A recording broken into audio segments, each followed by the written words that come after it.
जी अस्सलाम वालेकुम वरहमतुल्लाहि वबरकातुहू। Dear students, I am your chemistry teacher Bilal Gabol Baloch. Hopefully आप लोग सब खैरियत से होंगे।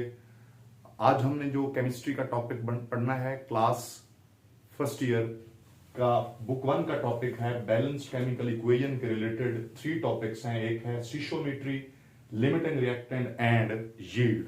Out of these three topics we are going to study stoichiometry. इसको स्टाइकियोमेट्री भी पढ़ा जाता है, इसको स्टिचियोमेट्री भी और सैशोमेट्री भी पढ़ा जाता है, स्टिचियोमेट्री भी पढ़ते हैं। एनीवे, अभी हम लोग देख रहे हैं स्टिशियोमेट्री, जो कि बैलेंस केमिकल इक्वेशन का फर्स्ट टॉपिक है। क्या है बेटा इसकी definition? Branch of chemistry that deals with quantitative relationship between reactants and products. यानी कोई भी केमिकल रिएक्शन है, उसमें रिएक्टेंट के कितने मोल्स या रिएक्टेंट के कितने ग्राम हो तो आगे प्रोडक्ट्स के कितने ग्राम बन सकते हैं, ये चीज आज हमने अंडरस्टैंड करनी है।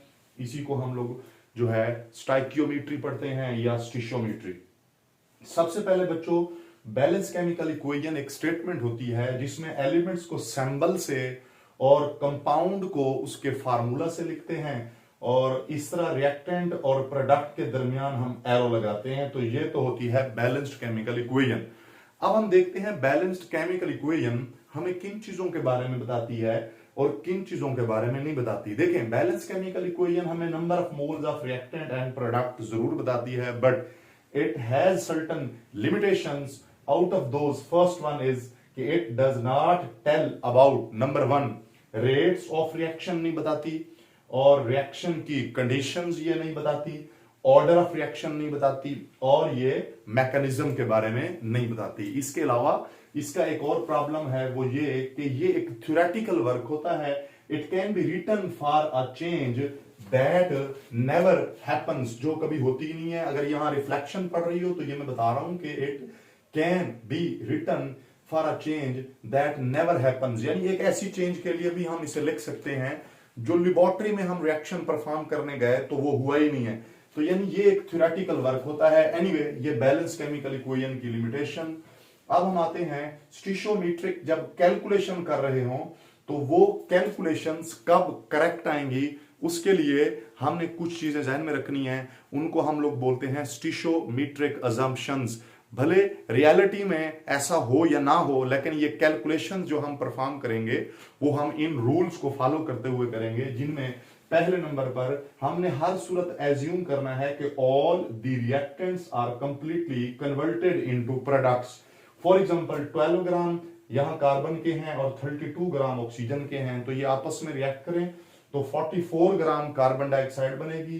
तो ये तभी पॉसिबल है जब सारे के सारे रिएक्टेंट कंप्लीटली प्रोडक्ट में कन्वर्ट हो जाएं, नंबर वन। नंबर टू, जो प्रोडक्ट हमने इक्वेशन में मेंशन कर रखी है उसके अलावा गो के कोई और प्रोडक्ट भी बन सकती हो, लेकिन बावजूद उसके हम लोगों ने सपोज करना है कि इसके अलावा कोई और प्रोडक्ट नहीं बनेगी। अगली चीज, यानी no side reaction occurs. Next, irreversible reaction. Reaction should be irreversible.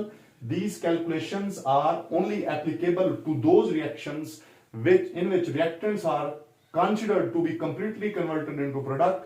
Otherwise, for reversible reactions are incomplete. Therefore, incomplete reactions की calculation will be wrong. वो calculation नहीं आएंगी correct. इसलिए रिएक्शन को होना चाहिए इरिवर्सिबल। इसके अलावा law of conservation of mass and law of definite proportion must be obeyed.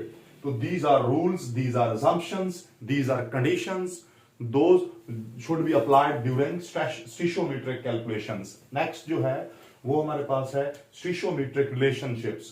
कौन कौन सी चीजें इसकी हेल्प से हम कैलकुलेट कर सकते हैं? बैलेंस केमिकल इक्वेशन की हेल्प से अगर हमें if we are provided with the masses of reactant, we can calculate the masses of product. इसको कहते हैं mass mass relationship. Similarly, if we are provided mass of reactant, we can calculate moles of product, and vice versa. Means if moles of reactants are given or moles of one substance are given, we can calculate the moles of other substance. Next important relation is mass volume relation. For example आपको कोई बताए कि 12 ग्राम उसके पास carbon है और 32 gram oxygen है, तो volume CO2 का कितना प्रोड्यूस होगा? तो CO2 इसके 12 ग्राम इसके और 32 ग्राम ऑक्सीजन हो तो CO2 के प्रोड्यूस होंगे 44 ग्राम, और CO2 के 44 ग्राम्स में इसके 1 मोल होते हैं, तो इसके 1 मोल हमारे पास जो है वो प्रोड्यूस होंगे। ये मास वॉल्यूम रिलेशनशिप कहलाता है। अगली बात है मोल मोल रिलेशनशिप। आपको कोई बताया कि कार्बन के 1 मोल और ऑक्सीजन के 1 मोल आपस में कंप्लीटली रिएक्ट करें तो कितने मोल इससे जो है कार्बन डाइऑक्साइड प्रोड्यूस होगी? तो ये हम बता सकते हैं कि 1 मोल जो है बैलेंस केमिकल इक्वेशन की हेल्प से बता सकते हैं 1 मोल कार्बन डाइऑक्साइड प्रोड्यूस होगी। इसी तरह इसके अगर 2 मोल्स हों और इसके भी 2 मोल्स हों तो CO2 के 2 मोल, तो that is known as mole mole relationship. अब इन सारी चीजों को समझने के लिए टेक्स्ट बुक की एग्जांपल नंबर 11 करते हैं। इस साल वैसे जो 2023 के एग्जाम्स में थ्योरी में से लॉन्ग क्वेश्चन आएगा, पंजाब बोर्ड के एग्जाम्स में न्यूमेरिकल का लॉन्ग नहीं आएगा, बट ये एमडीकैट के लिए इंपॉर्टेंट है तो समझेंगे। एग्जांपल नंबर 11 में उसने हमें mass of potassium hydroxide provide किया है 14 ग्राम्स, जबकि हम खुद से इसका मोलर मास जो है वो कैलकुलेट करेंगे, वो 56 ग्राम बनता है। आप सबको पता है कि फार्मूला है नंबर ऑफ मोल्स कैलकुलेट करने का, मास ओवर मोलर मास। उसने मास दिया, मास को मोल में हमने कन्वर्ट करना है, तो चेक करते हैं। Number of moles is equal to mass 14 gram और मोलर मास 56, तो इसके जो नंबर ऑफ मोल्स हमारे पास आएंगे वो आएंगे 0.25 मोल। I means he has provided 14 gram of potassium hydroxide, तो इट मींस कि उसके मोल 0.25। अब 14 grams potassium hydroxide or 0.25 moles of potassium hydroxide are made to react with excess of sulfuric acid to give potassium sulfate and water. So we have to calculate the amount of potassium sulfate and H2O produced using balanced chemical equation, and these calculations are known as stoichiometric calculations.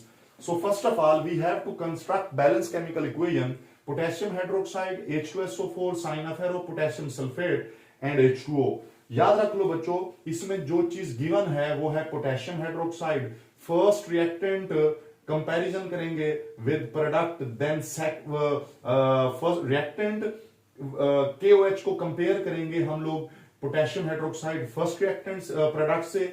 इसी तरह again KOH को हम लोग जो है वो compare करेंगे second product से, यानी रिएक्टेंट जिसकी अमाउंट गिवन है फर्स्ट रिएक्टेंट जिसकी अमाउंट गिवन है रेशो प्रोडक्ट, इसी तरह फिर रिएक्टेंट रेशो सेकंड प्रोडक्ट, इनको मैंने जो है कंपैरिजन हमने किया है। अब बैलेंस केमिकल इक्वेशन में चेक करें, पोटेशियम हाइड्रोक्साइड के मोल दे रखे हैं इसने 2, और आगे चेक करें कि उससे K2SO4 के 1 मोल, यानी अगर इसके 2 मोल हों तो इसके 1 मोल प्रोड्यूस हो सकते हैं। इसी तरह अगर इसके 1 मोल हों तो इसके हाफ प्रोड्यूस होंगे, यानी जो वैल्यू यहां पे होगी इसका हाफ यहां पर होगी।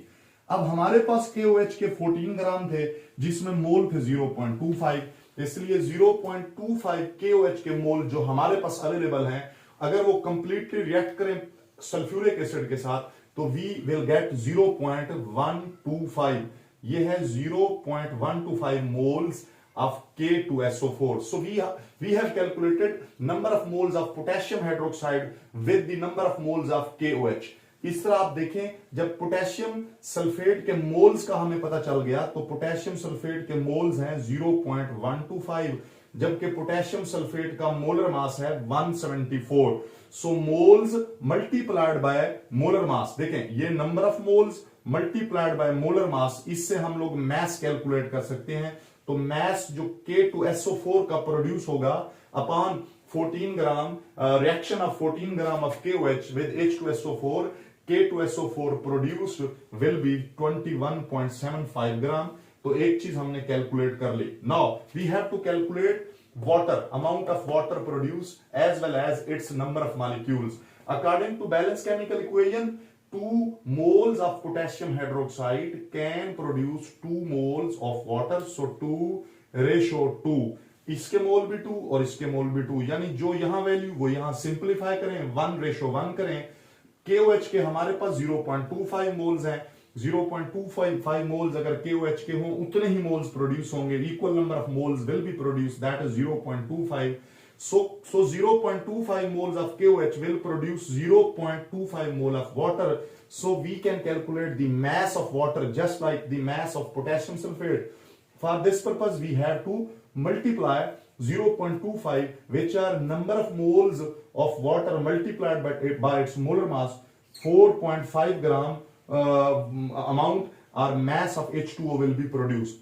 For its number of molecules, as in question, he has demanded to calculate number of molecules. So number of moles multiplied by Avogadro's number. Formula है बच्चों number of moles multiplied by Avogadro's number 1.5 times per 23 molecules. Important बात यह है कि उसने हमें 14 gram potassium hydroxide provide किया, उसको हमने मोल में कैलकुलेट कन्वर्ट किया, फिर उसके मोल की हेल्प से पोटेशियम सल्फेट के मोल, फिर उसके मोल की हेल्प से H2O के मोल्स हमने कैलकुलेट किए, फिर इनके मोल्स को मोलर मास से डिवाइड करके मैसेज निकाले, इसके मोल को एवोगैड्रो नंबर से मल्टीप्लाई करके हमने मॉलिक्यूल कैलकुलेट किए।